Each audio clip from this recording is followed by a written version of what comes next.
Les problèmes de l'Algérie avec les Émirats, avec le Maroc, avec le Mali, les problèmes de l'Algérie avec plusieurs partenaires européens, l'évolution des foyers de tension qui éclatent dans les frontières, à toutes nos frontières. L'Algérie a du mal à s'adapter. Qu'elle a de moins en moins d'amis, qu'elle a de plus en plus d'ennemis, qu'elle est bousculée de partout, que ce soit au nord, que ce soit au sud, qu'elle a de plus en plus de conflits avec des voisins. C'est les dérives du régime algérien qui nous ont menés vers cette situation. De 2014 à 2024, le régime algérien a commis 3 grosses erreurs, 3 dérives qui ont affaibli le pays. Qu'est-ce qui s'est passé? En 2017, le Maroc, première concurrent de l'Algérie, a réintégré l'Union africaine. En 2017, le roi du Maroc faisait une tournée dans les pays africains, la diplomatie marocaine était très active. Au moment où les pays comme les Émirats, comme l'Arabie Saoudite, comme le Maroc étaient en train de renouveler autour de dirigeants en bonne santé, avec des idées modernes, travailleurs, etc., l'Algérie avait commis l'immense bêtise de laisser Bouteflika au pouvoir en 2014. Dubaï a fait l'exposition universelle, le Maroc candidat pour la Coupe du Monde 2030. Les problèmes de l'Algérie avec les Émirats, avec le Maroc, avec le Mali, le nouveau virage opéré par les Russes, comme on l'a expliqué dans la précédente émission. L'alliance russo-émiratique a été dessinée pour réaliser une stratégie de conquête en Afrique de l'Est jusqu'en Afrique subsaharienne, les problèmes de l'Algérie avec plusieurs partenaires européens, l'évolution des foyers de tension qui éclatent dans les frontières, à toutes nos frontières, le nouvel ordre géopolitique mondial qui se dessine démontre que nous savons que l'Algérie a du mal à s'adapter, qu'elle a de moins en moins d'amis, qu'elle a de plus en plus d'ennemis, qu'elle a de plus en plus de difficultés à protéger ses intérêts, qu'elle est bousculée de partout, que ce soit au nord, que ce soit au sud, qu'elle a de plus en plus de conflits avec des voisins, des partenaires étrangers, des pays arabes, des pays occidentaux. Cela s'explique par quoi? لو كان يا جماعة تقعدوا معايا شوية برك نخمو، يعني كما نقولوا observons une pause et faisons preuve de bon sens et de réflexion et analysons ensemble la situation de notre pays. Qu'est-ce qui explique que notre pays est en train de subir autant de problèmes, en plus de ses problèmes socio-économiques, de ses problèmes politiques internes? Qu'est-ce qui explique que l'Algérie se retrouve aussi bousculée, aussi menacée, aussi mise en difficulté sur la scène internationale de 2020-2023? On l'a vu avec beaucoup de crises, beaucoup de conflits avec des pays voisins ou là des pays autres, des pays importants, qu'ils soient arabes ou là européens, comme l'Espagne ou là les Émirats. En réalité, ya jma'at al-khair, si on est honnête, on va comprendre peut-être que vous allez être d'accord avec moi à la fin. L'Algérie d'aujourd'hui, l'Algérie s'est retrouvée dans sa situation de pays isolé, menacé, exposé à tous les dangers, encerclé par les foyers de tension et par des alliances de puissances régionales et mondiales qui lui sont hostiles à cause des dérives du système. C'est les dérives du régime algérien qui nous ont menés vers cette situation. Quelles sont les dérives du régime algérien? Il y a 3 dérives. Durant ces 15 ou 20 dernières années, nous sommes en 2024. Nous l'avons en 20 ans en arrière. Non, nous le 10 ans en arrière. Durant ces 10 dernières années, 10 ans, en 2014. De 2014 à 2024, le régime algérien a commis 3 grosses erreurs, 3 dérives qui ont affaibli le pays, qui l'ont bousculé, qui l'ont plongé dans des crises économiques et politiques, qui ont fait tellement de mal à l'Algérie et qui ont offert aux concurrents de l'Algérie, qui sont devenus plus tard des adversaires, un boulevard royal pour nous dominer et pour nous surpasser. Première dérive, le 4e mandat de Bouteflika, 2014. Un président malade. Président clairement malade. Un président qui parlait à peine, qui etc. On va pas refaire le film de la maladie de Bouteflika, son AVC. Bouteflika était un président flamboyant, mais à partir de 2013, avec son accident vasculaire cérébral, il a été hospitalisé à maintes reprises en France, les épisodes de Val-de-Grâce. En 2014, clairement, il n'aurait pas dû rester président. c'est le système algérien, c'est le régime algérien était intelligent. Il aurait fallu préparer un successeur à Abdelaziz Bouteflika dès 2013. Choufou en 2014, Bouteflika était malade. 2016, 2017, il s'est devenu encore plus malade. Qu'est-ce qui s'est passé? En 2017, le Maroc, premier concurrent de l'Algérie, concurrent qui est devenu aujourd'hui un adversaire, tellement l'hostilité, l'animosité entre les deux pays s'est aggravée, a réintégré l'Union africaine en 2017. À partir de 2017, en 2016 et 2017, le roi du Maroc faisait une tournée dans les pays africains, la diplomatie marocaine était très active, le roi du Maroc était nettement en bonne santé, plus jeune, a permis à son pays, le Maroc, de revenir au sein de l'Union africaine, alors que l'Union africaine, le Maroc était exclu de l'Union africaine, où il avait un problème avec l'Union africaine depuis début des années 60, à cause du conflit autour du Sahara occidental, où l'Union africaine reconnaissait la légitimité du Sahara occidental en tant que territoire autonome et indépendant du territoire marocain. Mais le Maroc est revenu en force. Il est revenu en force. Bon, et le Maroc a quitté l'Union africaine plus exactement en 1984. Mais les problèmes avec l'Union africaine ont commencé dès le début des années 60, après, à cause du Sahara occidental, les années 70, les années 80. Au moment où l'Algérie s'était effacée, à cause de la maladie de Bouteflika et à cause de son incapacité à participer aux grands événements internationaux, etc., eh ben, le Maroc a pris son envol. La même chose. Rochefou, par exemple, les Émirats, avec lequel aujourd'hui nous avons un énorme problème. Leur dirigeant est âgé uniquement de 62 ans. Mohamed Ben Zayed Al Nahyan, c'est à partir justement sa carrière politique a commencé à exploser, justement il a commencé à mûrir et ses idées politiques ont commencé à partir de 2014-2015. 2020-2022, il a explosé. Mais au moment où les pays comme les Émirats, comme l'Arabie Saoudite, comme le Maroc étaient en train de renouveler l'âge de leurs dirigeants, ou un renouvellement générationnel, en train de stabiliser leur pouvoir autour de dirigeants en bonne santé, avec des idées modernes, travailleurs, etc., l'Algérie avait commis l'immense bêtise de laisser Bouteflika au pouvoir en 2014. Et ça a été la première dérive. C'était la première dérive, يا جماعة, باش نتفاهموا مليح. Et donc, la dérive هذه. Après cette première dérive, il y a eu une deuxième dérive. C'était quoi la deuxième dérive? C'est la crise politique de 2019. Jamais le 5e mandat n'aurait dû être posé. Là encore, le régime algérien a une deuxième opportunité.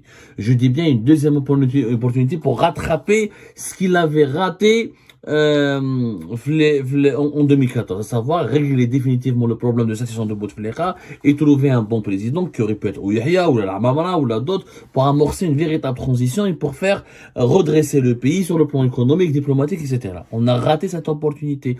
Il y a eu la crise politique 2019 qui était une crise politique gratuite. Elle était gratuite. Elle est gratuite parce que le problème aurait pu être réglé. L'élément déclencheur, c'est vrai qu'il y avait le peuple algérien était en colère, mauvaise situation économique, pas de justice, beaucoup de corruption, mais l'élément déclencheur c'était là, le 5e mandat, qui était une connerie absolue, qu'on aurait pu l'éviter facilement en réglant ce problème de succession de Bouteflika. La crise politique de 2019, elle a affaibli le pays. Déjà, le 4e mandat, elle a affaibli le pays. Nous avons eu le choc pétrolier de 2014. 2014 à 2016, les prix du pétrole ont baissé énormément, de 60 à 65%. On en a déjà parlé. L'Algérie a commencé à baisser, à perdre beaucoup de ses réserves de change. Le fonds de régulation de recettes. Denala, planche à billets 2017. Donc l'économie algérienne a commencé à péricliter. Au moment où le pouvoir présidentiel était en train de péricliter. Parce qu'il n'y avait pas quelqu'un aux commandes qui était jeune, qui était en bonne santé, qui pouvait insuffler une dynamique, qui pouvait avoir un plan de redressement du pays, qui pouvait réformer le pays. On avait un président qui était malade. L'Algérie est un pouvoir présidentiel très fort. Quand le président, le chef, il est malade, le pays, il est malade. Comme le chef, quand il était malade, son frère n'était pas à la hauteur, Saïd Bouteflika. Il y a eu, donc, le pouvoir s'était dilué comme un sirop dans un verre d'eau. Donc, le pouvoir a perdu de son bon sens et de sa rationalité. Et la crise politique de 2019. 2019, on n'a pas tiré les leçons. L'armée s'est emparée du pouvoir. Elle a fait un processus de transition politique. Élection présidentielle fin de décembre 2019 avec les gens du même système qui ont échoué. Parce que qui a participé aux élections de décembre 2019? Ce sont les gens du système qui ont participé directement, indirectement au système, et à l'échec du système de Bouteflika. On les a reconduits, on a mis Tebboune président Tebboune tombe malade, il va rester à l'étranger encore plus longtemps que Bouteflika. En 2013, il va rester, on en a déjà parlé. Tebboune avait battu le record de Bouteflika, il avait dépassé les 80 jours de maladie. Donc, le pays s'est encore affaibli. Le pays, ensuite, a sombré dans une crise économique assez grave à cause de la pandémie de la Covid-19. Voilà, plus de 5 semaines d'absence. Il avait dépassé en tout cas le record de Bouteflika. Je sais qu'on avait calculé, à l'époque, largement le record qui a été détenu par Bouteflika a été totalement battu par l'absence de Tebboune qui était absent, rappelez-vous, de fin septembre 2020 jusqu'à février 2021. C'est quand même extraordinaire. Et pendant ce temps-là, pendant cette dernière décennie, l'économie algérienne a la périclité, le secteur privé a été bousculé, explosion de la crise politique en 2019, emprisonnement de tous nos hommes d'affaires. L'Algérie était déjà avant le début de la pandémie de la Covid-19 en 2020. En 2019, l'Algérie était en train de casser son tissu économique. On a politisé la justice, on a cassé des groupes privés qui employaient des milliers de personnes, on a mal géré la lutte contre la corruption, on a instrumentalisé politiquement la lutte contre la corruption. 2020, le pays était déjà affaibli, divisé. La pandémie de la Covid-19 nous a encore bousillé, bousculé, on en a exporté pratiquement avec des exportations de moins de 30 milliards de dollars de pétrole et de gaz. 2021, la reprise était encore plus difficile. La pandémie avait fait des milliers de morts et l'Algérie ne s'était pas remise facilement.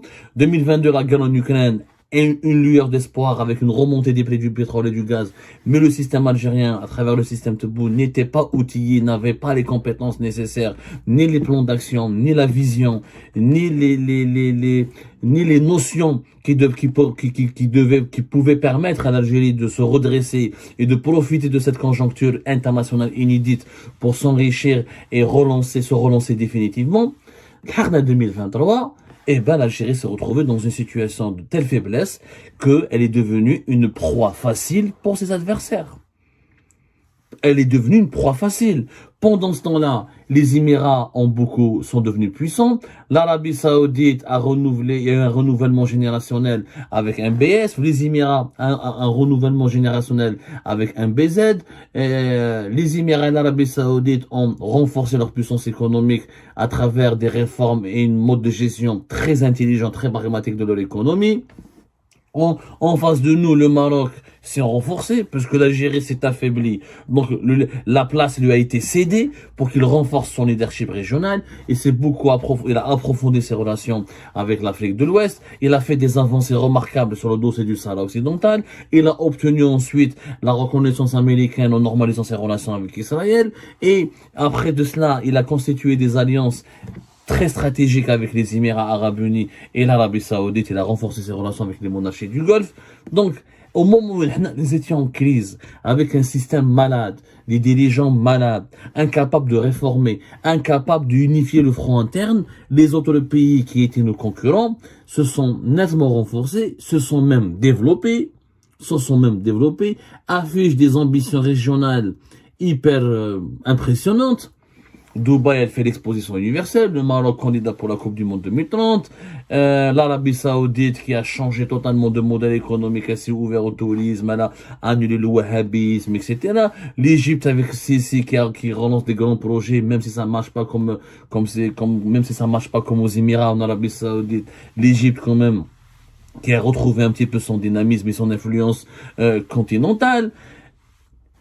D'autres puissances régionales se sont invitées dans notre région, qui est la Turquie, la Russie qui a bousculé la France, qui a éjecté la France petit à petit de l'Afrique du Nord et du Sahel pour devenir le nouveau gendarme du Sahel notamment, l'implication de la Russie en Libye.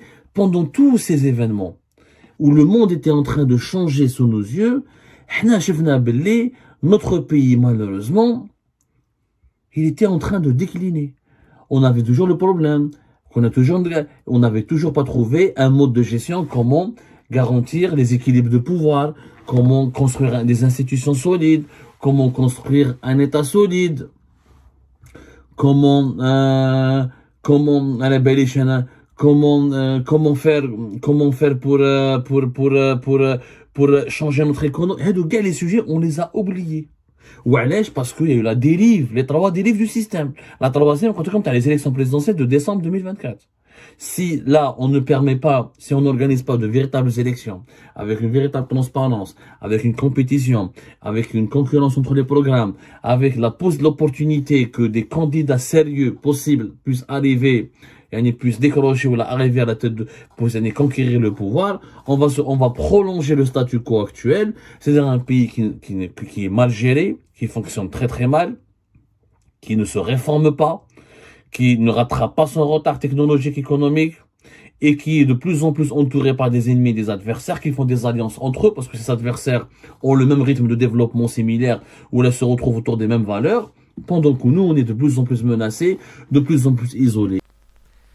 Et ben voilà les amis, c'était ça. Je vous remercie comme d'habitude pour avoir suivi la vidéo jusqu'à la fin. N'oubliez pas de nous laisser vos commentaires, vos réactions autour du sujet et de vous abonner à la chaîne si vous n'êtes pas encore abonné. Je tiens à vous remercier aussi pour votre soutien à notre chaîne, pour vos encouragements, pour vos commentaires aussi nombreux et diversifiés. Je tiens aussi à remercier nos abonnés et les personnes qui nous suivent régulièrement. Sans vous, ça n'aurait pas été possible.